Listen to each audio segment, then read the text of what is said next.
costing students and their families more to go to college. New figures out show the cost of in-state tuition at four-year public universities is up 5%. And the painful increase in college expenses is often felt by parents supporting their children.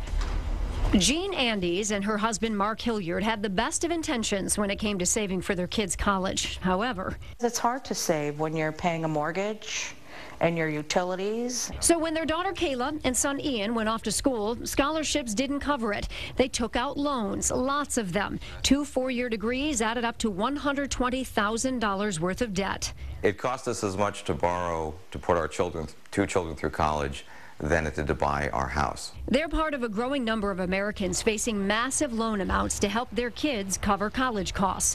The amount borrowed for Parent Plus loans, the loans offered through the federal government, has doubled in the last decade with an average balance of $34,000. More parents than ever are now borrowing for their children's educations, and the average amount of debt the parents are taking on is also growing. It's the only form of federal education loans that doesn't have an annual or an aggregate loan limit. That's a critical point when combined with the climbing cost of college. Also important to note, well, before the credit crisis, about half of all private student loans required co-signers. In the aftermath of the credit crisis, today, more than 90% of new private student loans require co-signers. Jean and Mark co-signed for their kids. They hope to have everything paid off in 7 to 10 years.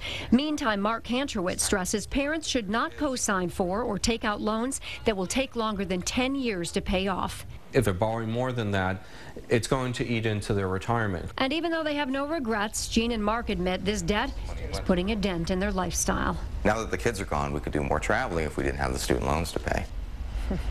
Kantrowitz makes a point of telling parents and students to only borrow what they really need.